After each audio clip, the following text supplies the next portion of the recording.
What is it now? Haven't Grey Wardens asked more than enough of the Circle?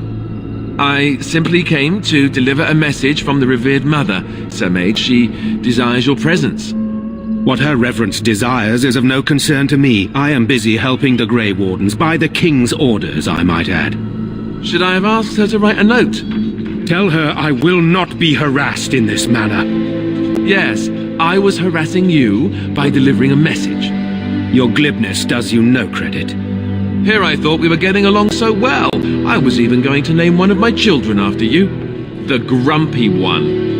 Enough. I will speak to the woman if I must. Get out of my way, fool. You know, one good thing about the Blight is how it brings people together. It's like a party. We could all stand in a circle and hold hands. That would give the Darkspawn something to think about. Wait, we haven't met, have we? I don't suppose you happen to be another mage?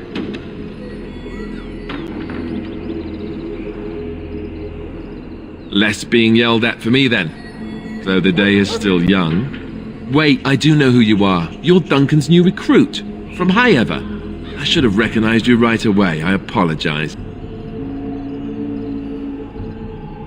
Good. You didn't exactly catch me at my finest with the mage there. Allow me to introduce myself. I'm Alistair, the new Grey Warden, though I guess you knew that. As the junior member of the Order, I'll be accompanying you when you prepare for the joining. Right, that was the name. So I'm curious. Have you ever actually encountered Darkspawn before? When I fought my first one, I wasn't prepared for how monstrous it was. I can't say I'm looking forward to encountering another. Anyhow, whenever you're ready, let's get back to Duncan. I imagine he's eager to get things started. With the mage, the Circle is here at the King's request, and the Chantry doesn't like that one bit. They just love letting mages know how unwelcome they are, which puts me in a bit of an awkward position. I was once a Templar. You don't know? Quick version then. The Chantry tries to control mages because they're dangerous, so they keep Templars that train to hunt down and kill apostates. That's what I was being trained as when Duncan recruited me 6 months ago. I'm sure the revered mother meant it as an insult, sending me as her messenger, and the mage picked right up on that. I never would have agreed to deliver it, but Duncan says we're all to cooperate and get along. Apparently they didn't get the same speech. Davith and Sir Jory are here in the camp. Have you met them? Keep an eye out, maybe we'll see one of them. You do? Huh, that's a switch. If you have any questions, let me know. Otherwise, lead on.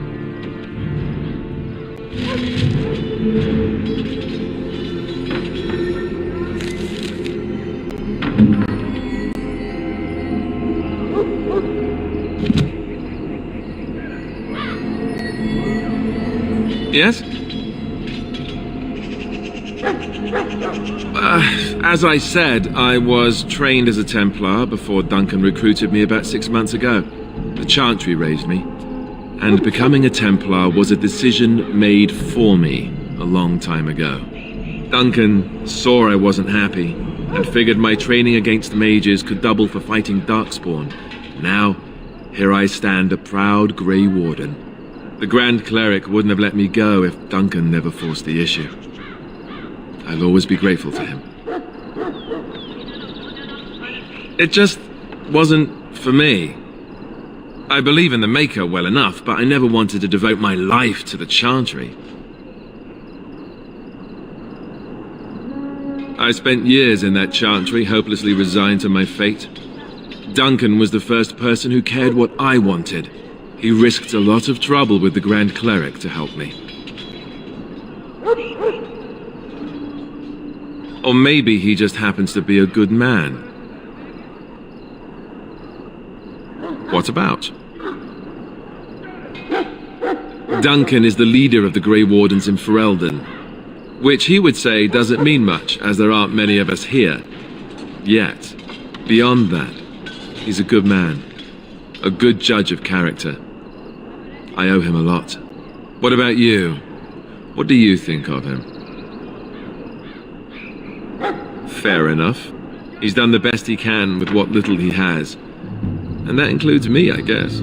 You want to ask me about something else? So I imagine. What would you like to know? The Grey Wardens are warriors without equal. Darkspawn threatened to destroy the world 4 times over. Each time, the Grey Wardens led mankind to victory. Nobody knows more about Darkspawn, and nobody's better equipped to deal with them. You'll see. Trust me. I don't know if I go that far. Duncan says the Grey Wardens do whatever is necessary to protect mankind from Darkspawn. That means some pretty extreme things. Whatever it takes to bring victory. Well, let's see. Surely you've heard of Weishaupt Fortress? The great eyrie carved into the White Cliffs far off in the Anderfels? That's where the Grey Wardens once kept their griffins. The griffins died out, however, and our numbers have dwindled since the last blight. There's only a handful left in Ferelden, a few more in other nations. The others are camped with the King's soldiers in the valley. The King's given us a position of honor at the vanguard, despite our small numbers. I think Cailan is actually excited to ride into battle with us. Maybe he thinks that's what his father would have done. King Marek, Cailan's father, reaffirmed the power the Grey Wardens were given during the Blights. In practice, we can't conscript too often without hurting our cause. We were exiled from Ferelden once. Best not to let that happen again. You want to ask me about something else? Of course. You want the Chantry's version or the truth?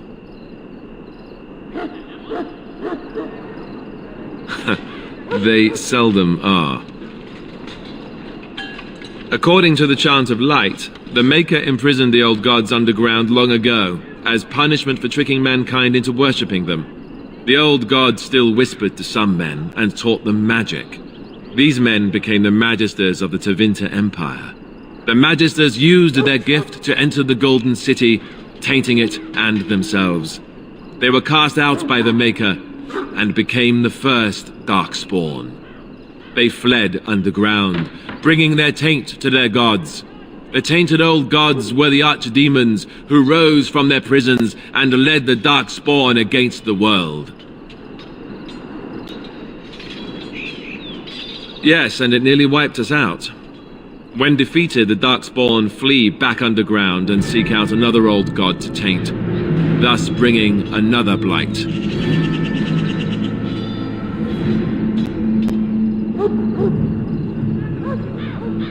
We haven't seen it yet. People are beginning to think this is just an unusually large Darkspawn raid without an archdemon to unify them. But seriously, the archdemon could be in the wilds or underground. It could be hiding. Just because it hasn't shown itself doesn't mean it isn't out there. They've controlled the deep roads ever since they defeated the Dwarven kingdoms. Even if we invaded, we can only chase them so far. The old gods were dragons, so the stories say. Big ones. Intelligent, even. The Tevinter Empire had big statues of them. Each dragon had a name and a place in the cosmos. It's all very intricate. The archdemons may not be the old gods, but they're definitely dragons. The Grey Wardens killed so many Darkspawn by the end of the last Blight, people decided they were gone for good. Of course. We chop off the snake's head. It's the only way. According to texts, the most famous Grey Warden leader, Garahel, killed the archdemon Underal in personal combat at the Battle of Aesley to end the last Blight. Without the archdemon to command them, the Darkspawn flee back underground. The Grey Wardens keep watch. We feel the Darkspawn when they come. You'll understand after the joining, if you well, you'll understand. Not to mention people start to notice when Darkspawn pour out of the wilds and taint everything around them. Just a guess. Thousands? Tens of thousands? They've had centuries to build up their numbers. You want to ask me about something else?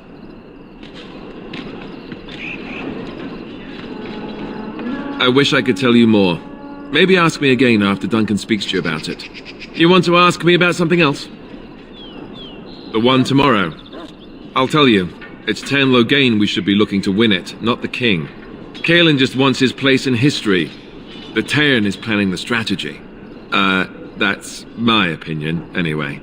I guess I should be thankful the king favors us Grey Wardens. But I know who's keeping the lid on the pot.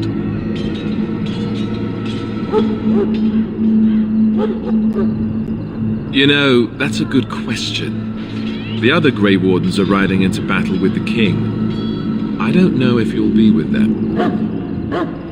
We're at the edge of the Korcari Wilds, the eye of the Blight Storm, right where the Horde will be coming. Ostagar itself is an excellent defensive position. The Wilders were pushed back from here time and again in ancient days. I'm sure Tairn Loghain has the battle planned to the last detail. Still, no Blight has ever been defeated with so little cost. If we don't break the Horde here, Duncan says it will spread until it engulfs all of Ferelden. Then it will take an alliance of nations to fight it, which would be bad. Neither the king nor the Tairn really seems to believe this is a real Blight, however. You want to ask me about something else? Then let's get a move on, shall we?